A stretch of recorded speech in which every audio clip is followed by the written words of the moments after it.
I've been living in Chicago for about a year now. I work downtown in finance, which means long hours and late nights at the office. My apartment building is this old Art Deco high-rise. Beautiful, but with its fair share of quirks. You know how it is with these older buildings. It was late October when I first noticed him. I just wrapped up another grueling day at work, trudging into the elevator, barely awake. That's when I saw this guy standing in the corner. He was maybe in his mid-40s, wearing a plain suit, just staring straight ahead. I nodded, gave a half-hearted evening, but he didn't even blink. At first, I didn't think much of it. Chicago's full of characters, right? But then I kept seeing him. Every night, same spot, same blank stare. I'd try to strike up a conversation, ask what floor he needed, but nothing. It was like I wasn't even there. Weeks went by like this.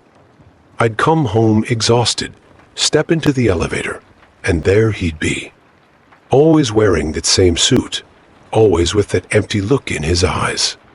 It started to get under my skin, you know. I mean, how hard is it to say hello? Then, about a month ago, I realized I hadn't seen him in a while. It was odd I'd gotten so used to his presence that the elevator felt empty without him. That's when I decided to ask Frank, our night doorman, about it. "Hey, Frank," I said, trying to sound casual. "You know that guy who's always in the elevator? Medium height, kinda thin, always wears a gray suit." Frank's face went pale. He looked at me like I'd grown a second head. "Rachel," he said slowly, "are you sure about what you're saying?" I described the guy in detail, his receding hairline, the small scar on his left cheek, even the scuffed shoes he always wore. With each detail, Frank's eyes got wider. "Rachel," he said, his voice barely above a whisper, "that sounds exactly like Mr. Thompson. He lived in your apartment before you." My stomach dropped. "What do you mean, lived?" Frank swallowed hard. "Mr. Thompson passed away 3 months ago. Heart attack on his way home from work. They found him in the elevator." I felt the blood drain from my face. My mind raced, trying to make sense of what I just heard. How could I have been seeing someone who was already dead? For weeks after that conversation, I took the stairs, no matter how tired I was. Even now, months later, I can't shake the feeling of unease when I step into that elevator. Every time the doors close, I find myself glancing at that corner, half expecting to see him there. If you are enjoying it, please consider subscribing and clicking the like button to support my channel. I'm an engineer, and back in 2019, I was living in this swanky apartment in downtown San Francisco. You know, the type all glass and steel, with floor-to-ceiling windows that gave me this killer view of the city. I loved it. At least, I did until everything went to hell. It started with a phone call.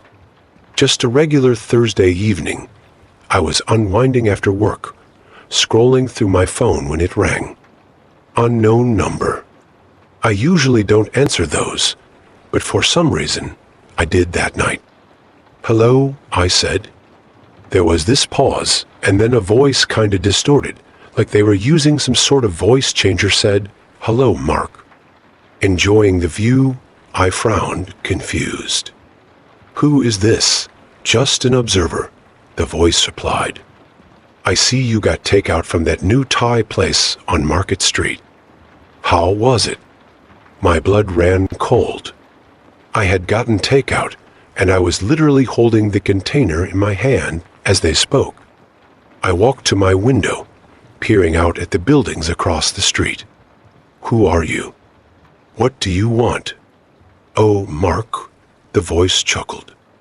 "I just want to get to know you better. We'll talk again soon." The line went dead. I stood there, my heart pounding. It had to be a prank, right?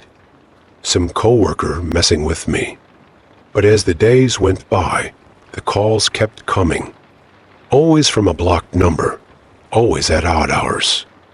The voice would describe what I was wearing, what I was eating, even conversations I'd had in my own home. It was like they could see and hear everything. I started keeping my curtains closed, but it didn't help. They knew things they couldn't possibly know just from looking in my windows. I went to the police, but they said there wasn't much they could do without more evidence. They suggested I change my number, but that didn't help either. The calls just came to my new number. I became paranoid. I checked for hidden cameras, changed all my passwords, even had a security company sweep my apartment. Nothing. But the calls kept coming. One night, about 2 weeks in, I was on the phone with my sister, telling her about what was happening. I was pacing in front of my window. I'd stopped caring about being seen at this point. "I don't know what to do, Sarah," I said, running a hand through my hair. "I feel like I'm losing my mind." As if on cue, my call waiting beeped. Unknown number. My stomach dropped. "Sarah, I gotta go," I said quickly. "It's them." I switched over, my hand shaking. "What do you want from me?" I demanded. The voice chuckled. "Oh, Mark, I want you to look out your window. Top floor of the building directly across from you. See the light?" I walked to the window, my eyes scanning the building opposite. There on the top floor, a light flicked on and off. That's you," I stammered. "Wave to me, Mark," the voice said. Without thinking, I raised my hand in a small wave. The light flashed 3 times in response. "Oh God," I whispered. "Now you see," the voice said. "I've always been closer than you thought." I dropped the phone, stumbling back from the window. My mind was reeling. All this time, they'd been right there, watching me. The next few days were a blur. I stayed with a friend, filed another police report, but nothing came of it. When I finally worked up the courage to go back to my apartment, I found a note slipped under my door. "Miss you, neighbor. Come back soon." That was it. I broke my lease, packed up everything I owned, and moved clear across the country. I couldn't live with those windows, that vulnerability anymore. It's been a couple of years now, and the calls have stopped. But sometimes, when my phone rings and I don't recognize the number, I feel that same cold dread wash over me. And I wonder if they're still out there, watching, waiting to start the game all over again. I don't think I'll ever feel truly safe in my own home again. How can you, when the simple act of looking out your window becomes an invitation for terror? I've learned the hard way that in our modern world, privacy is an illusion, and sometimes the most dangerous predators are the ones hiding in plain sight. I've lived in New Orleans my whole life, and I've always loved how this city seems to dance on the edge between the real and the mysterious. But what happened to me last summer? Well, it shook me to my core. It was a scorching July day when my friends and I decided to check out the new amusement park that had just opened on the outskirts of town. We were all excited, chattering away as we entered the gates. The place was packed, with families and groups of friends like us everywhere. We rode a few rides, the usual stuffed roller coasters. A carousel, you know the drill. But then we came across this new attraction called the Bayou Plunge. It was this dark water ride that was supposed to take you through a recreation of the Louisiana swamps. I remember standing in line, feeling a bit uneasy. The air felt heavy, almost electric. I brushed it off, thinking it was just the humidity. When it was our turn, we climbed into these little boat-shaped cars. I ended up in the front by myself, with my friends behind me. As soon as we entered the dark tunnel, a chill ran down my spine. The temperature dropped noticeably, and I could see my breath misting in front of me. That's when things got weird.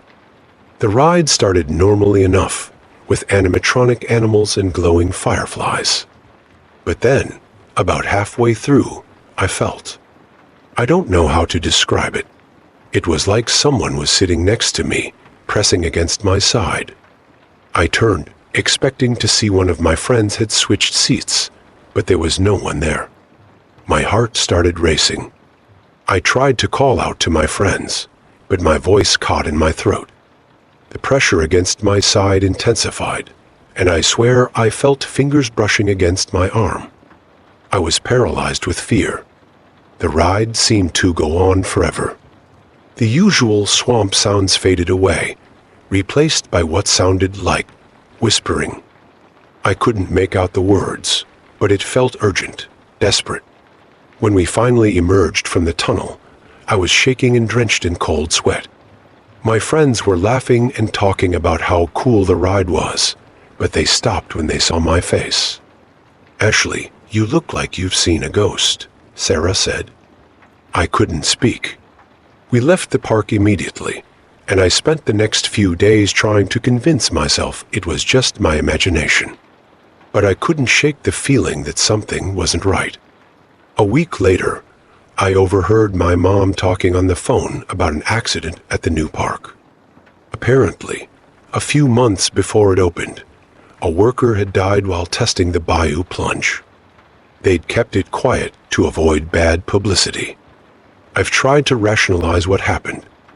Maybe it was claustrophobia or some kind of hallucination brought on by the dark and the heat. But deep down, I know what I felt was real. I haven't been back to that park since, and I don't think I ever will. Sometimes when I'm alone at night, I still feel that ghostly presence next to me, and I hear those whispers.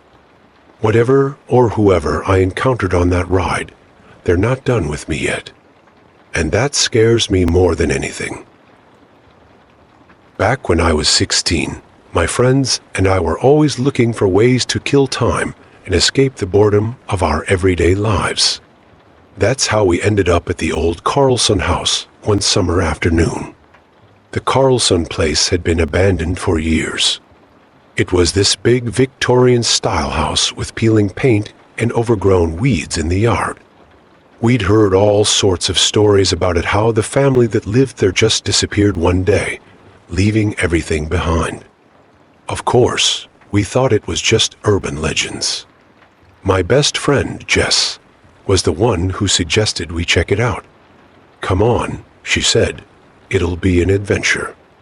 So, there we were, me, Jess, and our friend Mike, standing in front of this creepy old house.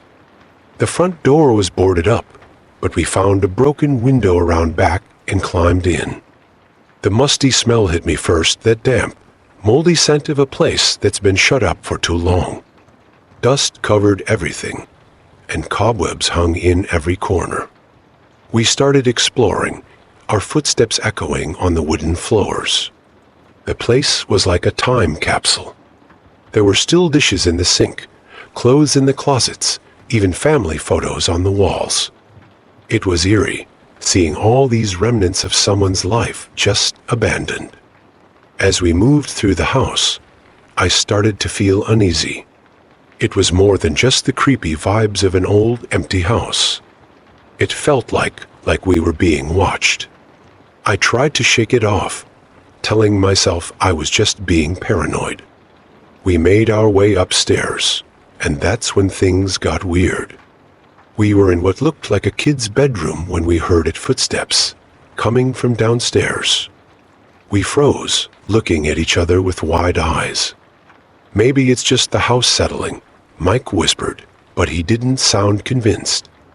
Then we heard voices muffled, like someone talking in another room. My heart was pounding so hard I could hear it in my ears. Jess grabbed my arm. "We need to get out of here," she hissed. We started to make our way back downstairs, trying to be as quiet as possible. That's when I saw a shadow, moving across the wall at the bottom of the stairs. It wasn't any of us, and it definitely wasn't just our imaginations. We bolted. I've never run so fast in my life. We practically fell out of that window and didn't stop running until we were several blocks away. When we finally caught our breath, we tried to make sense of what happened. That's when Jess remembered something. She'd seen a stack of old newspapers in one of the rooms. The headline on top read, "Local family vanishes without a trace." For weeks after, I couldn't shake the feeling that we'd stumbled onto something we weren't supposed to see. I had nightmares about that house, about the shadows and the voices. Even now, years later, I get chills thinking about it. We never went back to the Carlson house. A few months later, it was torn down to make way for new development. Part of me was relieved, but another part wondered if we'd ever really know what happened there. Thank you for listening. Now try to sleep.